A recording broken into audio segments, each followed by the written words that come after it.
আগামী 15ই আগস্ট আলাস্কায় রুশ president Vladimir পুতিনের সঙ্গে বৈঠকে বসবেন মার্কিন প্রেসিডেন্ট ডোনাল্ড ট্রাম্প। ট্রুথ সোশ্যালে পোস্ট করে ট্রাম্প নিজেই বিষয়টি নিশ্চিত করেছেন। দুই নেতার আলোচনার মূল উদ্দেশ্য হবে ইউক্রেন যুদ্ধের অবসান ও একটি দীর্ঘমেয়াদী শান্তি চুক্তি।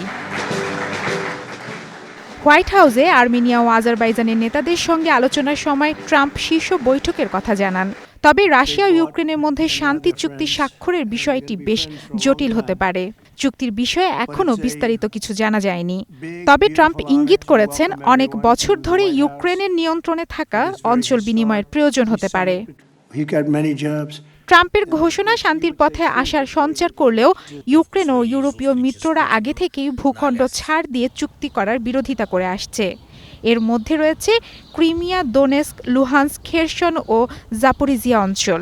পুতিন বারবারই দাবি করে আসছেন যুদ্ধ থামাতে হলে ইউক্রেনকে এসব অঞ্চল ছেড়ে দিতে হবে।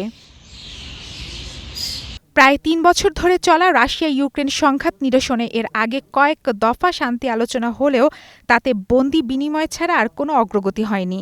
শীর্ষ বৈঠকের ঘোষণা আসার আগে মার্কিন প্রেসিডেন্টের বিশেষ দূত স্টিভ উইটকফ ভ্লাদিমির পুতিনের সঙ্গে সাক্ষাৎ করতে মস্কো যান। এটি চলতি বছরে তার পঞ্চম রাশিয়া সফর। পুতিনের সঙ্গে ট্রাম্পের সর্বশেষ বৈঠকটি হয়েছিল জাপানে ২০১৯ সালে G20 সম্মেলনে। সে সময় নিজের প্রথম মেয়াদে যুক্তরাষ্ট্রের প্রেসিডেন্ট ছিলেন ট্রাম্প।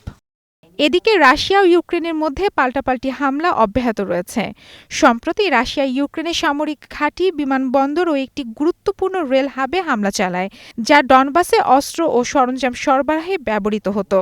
রাশিয়া জানায় এ সময় তারা ১৫০৮টি ড্রোন ও ৮টি স্টর্ম শ্যাডো মিসাইল ভূপাতিত করেছে।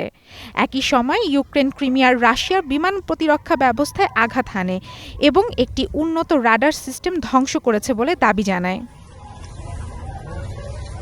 সম্প্রতি ট্রাম্পের পক্ষ থেকে যুদ্ধবন্ধে রাশিয়াকে নতুন সময়সীমা বেঁধে দেওয়ার পর দুই দেশের সম্পর্কে ভাটা পড়ে। এ অবস্থায় দুই নেতার বৈঠক যুদ্ধ বন্ধ এবং রুশ-মার্কিন সম্পর্ক উষ্ণ করার ক্ষেত্রে কতটা ভূমিকা রাখবে তা দেখার জন্য অপেক্ষা করবে পুরো বিশ্ব। মারফুয়াতুন রুচি, স্টার নিউজ।